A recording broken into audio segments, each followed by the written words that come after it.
What's up everybody and welcome back to the channel. So today we have the first post-launch dev news update from People Can Fly Studios on Outriders since it's been out. So this is the first patch and also really the first time that they're addressing all of the issues together and basically their plans for solving them and working with them and making certain changes to the game. So I thought that we could go through the notes there, specifically one area concerning the rebalancing, and just discuss some of the concerns that I have based on other games like this, whether it is a games as a service like Destiny or Avengers or something like that, or things that we've seen like this from before, and kind of like something that's causing me a little bit, concern. But in any case, that's the idea of the video, so let's go. On the screen right now, you can see basically just the outline of the entire discussion, and essentially what we have here is we have a section about patch news where they're talking about how they are going to be looking at addressing the crashes that people have, the no HUD crash, the no HUD situation where you can't see that, items disappearing, matchmaking issues, the multitude of other nagging issues that have been around since the launch of the game. Secondly, they also mentioned that they are working on something in which they are calling a community appreciation package.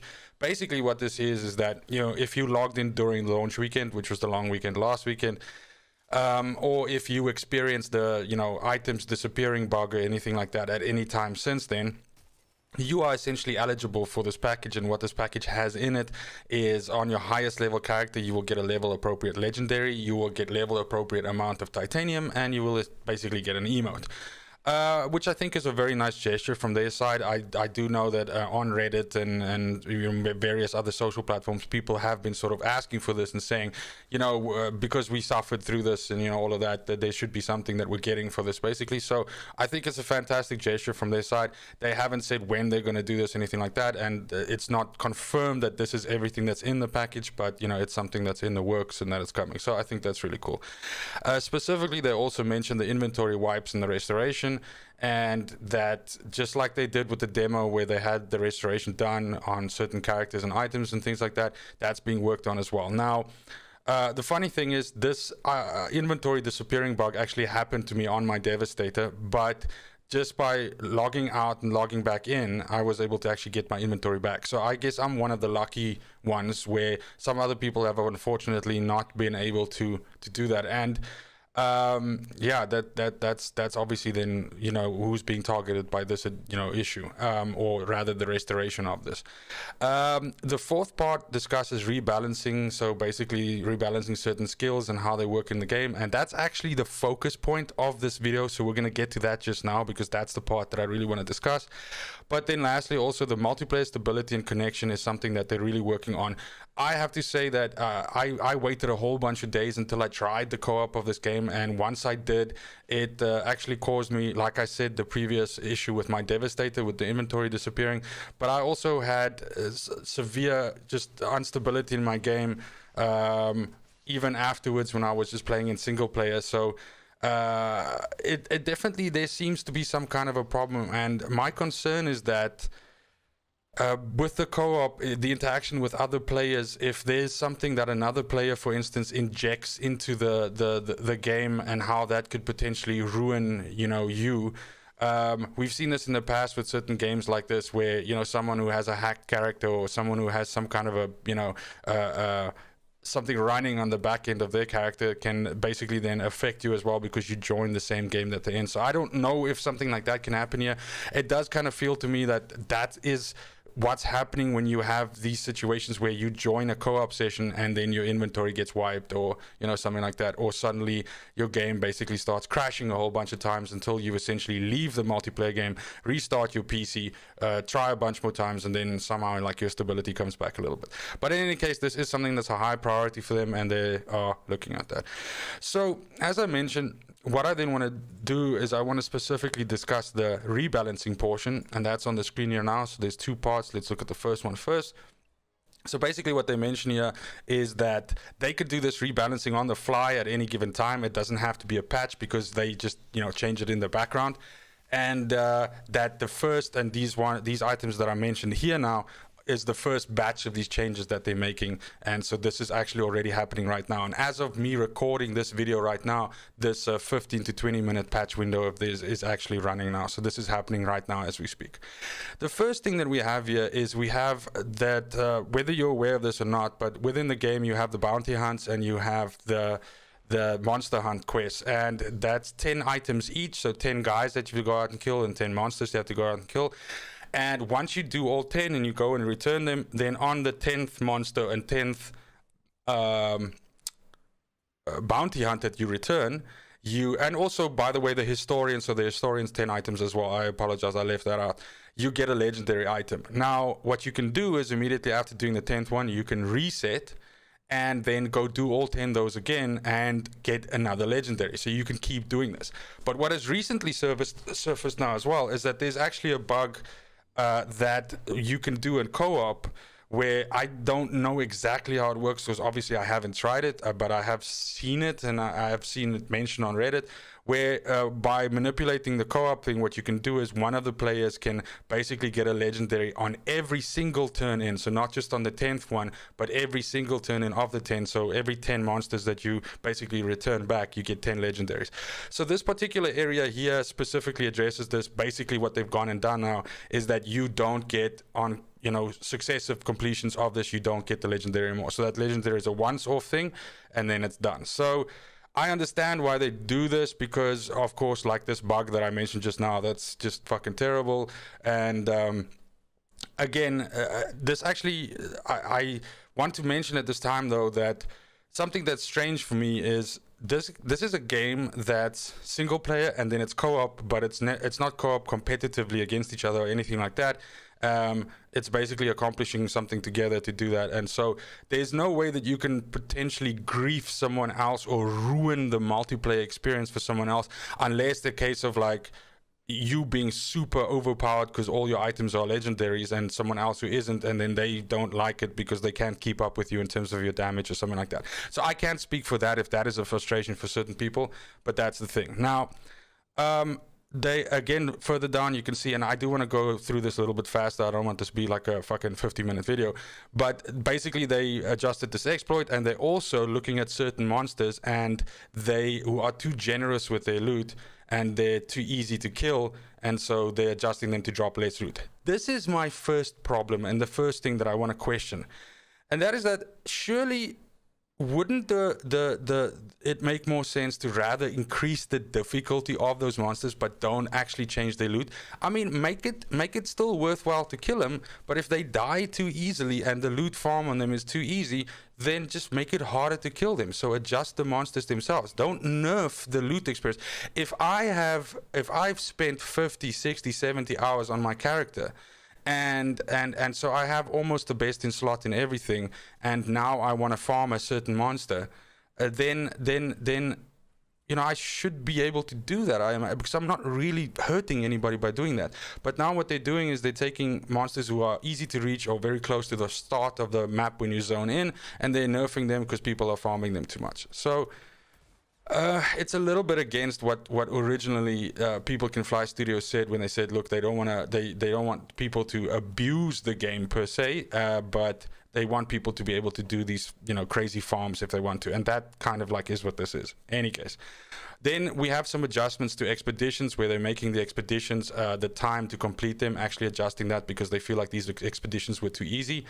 I'm just going to go ahead and skip past that because that's not, you know, I'm not too focused on that right now.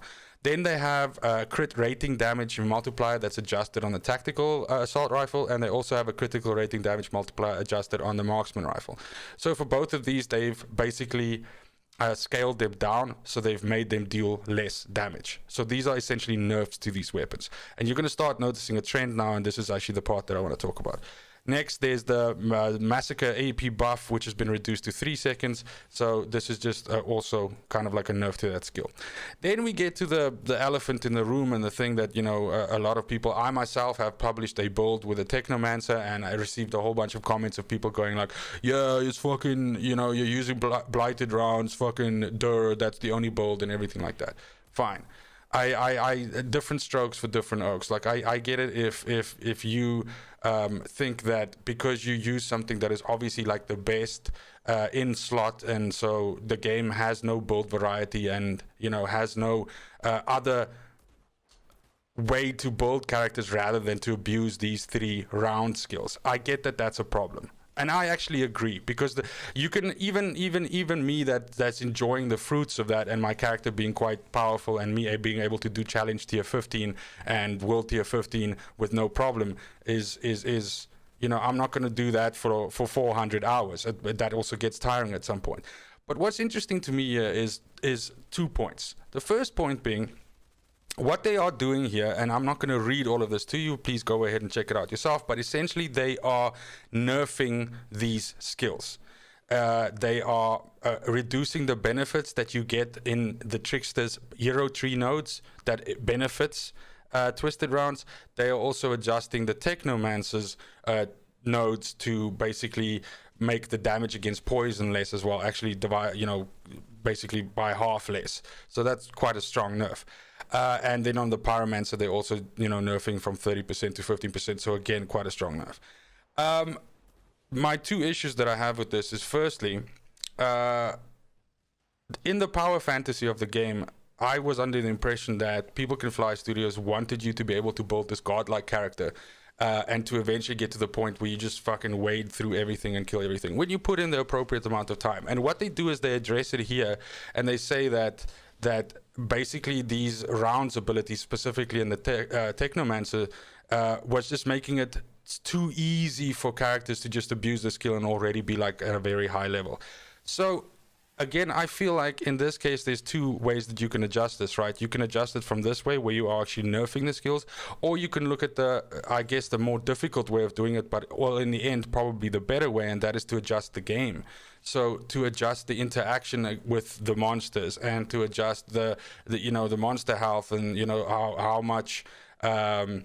So what I'm trying to say is, by nerfing the abilities, they are going against the design mechanic, which I believed was the whole idea of being able to build this godly, overpowering character that just where you're able to one-shot something that a couple of hours back took you like 6 or 7 shots to kill. So this is my first problem, is it kind of seems like they're changing their whole design philosophy with us now, where they're introducing all of these nerfs, instead of rather taking skills that are underpowered and leveling them up, making them deal more damage, to give people alternatives to go, Twisted Rounds does a lot of damage, but what I could also do is I could use some of the Trickster's other abilities in combination with fucking, Anomaly Power, for instance, and it's just as good. It's just a different kind of playstyle. I don't have to shoot. I go in and I hit with the skills and things like that. So yeah, the 2 different ways that you can look at it. I question the fact that we have to see nerfs at all, because again, like I said, this is not a multiplayer game. This is not a game that we're playing against other players and we're griefing them or anything like that. We are essentially competing with ourselves to get the best time to do something. So you used to be able to complete it in 7 or 8 minutes. Now you're doing it in 5. Yay me, whatever. But other than that, there's no other. There's no reason here. What I wonder here is I always feel that there's this vocal minority that exists on social media that are, perhaps, and I'm by no means, coming down on streamers here or content creators, anything like that, because I myself am a content creator, but that, look and go and say, oh my fuck, the Technomancer's, OP as hell and nothing else compares to it. And what I've seen on Reddit now today is that, people actually getting, and again, this could be fake news, that could be someone but it's not the first time that I've seen it, is actually people getting kicked from groups because they're, for instance, a Devastator. So they get kicked from a group for like a high level challenge tier, because people just go, your Devastators are shit and we want, an OP fucking Technomancer or whatever. And again, I this can of course be hearsay and people, this can be all complete bullshit, but it's likely, right? This can happen. So that's not great. So again, and we've seen this with Destiny, we've seen this with Avengers, we've seen this with many other games that fit within the mold of this kind of game. Is this idea of that you have to nerf powerful abilities down so that they're mediocre like the other skills? Because in the end, what you're doing is you're taking the appeal of, for instance, playing a certain character, and you're actually taking the strong points of that away, and you're just making this character medium all around, which then make people go, okay, well, fuck, I'm not going to play this now. I'm going to look for something else that's more powerful. So then you pivot onto another character, and then you use that, and then that becomes the flavor of the week and the character that's used the most. And then the studio comes in and says, no. This is far too strong because compared to the other ones, so let's scale this down as well. So all in all, after months, you are just reducing more and more the viability of certain skills, and you're just making everything medium. Everything deals the same amount of damage or within a 5 to 10% range of each other, because nothing can be overpowering. And I didn't expect that from this game. That is not what sold me on this in all of the fucking let's plays and the videos and everything like that I've seen on this game in the run up of the year that I was waiting for it to come out, essentially.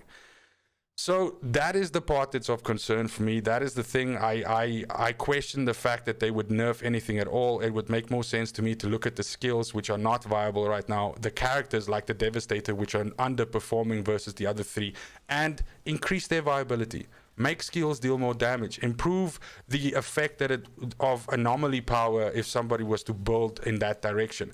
Look at the Devastator skills, where some of them kind of like are very similar. Why not combine? And I don't know how easy that is. I mean, it could be fucking impossible to do what I'm saying here now, and that is to, for instance, take two skills and combine them together, because they're so similar. Just stack the effects together and free up a slot for something else. I don't know how hard or how easy that is. But the nerfs is going to not be the solution in the long run, for sure. Because after they've now adjusted Twisted Rounds, Blighted Rounds, and Volcanic Rounds, and they mention here that it's not permanent and they're playing around with this, and it could be too strong a nerf or it could be too weak a nerf, so it could be even more adjusted down. The point is, after this, because there are tons of players who play this way, who look for ways to exploit certain skills, and basically the amount of effort that you put in versus what you get out of it, the next best thing will be found. And then what is the approach then on that? Is that then nerfed as well? To again arrive at which point where nothing is really viable or great, everything is just kind of medium, and you just have to play. And again, we aren't competing against anybody here. I know that it's EP-ness and all of this, how fast you clear a challenge tier, and people make TikToks about this shit and everything like that. I fucking get it, great. But in the grand scheme of it, like, I feel that this game should let you experience that power fantasy. If you want to build the cookie cutter fucking Technomancer and destroy everything with Blighted Rounds, why not? I don't think you're hurting anybody.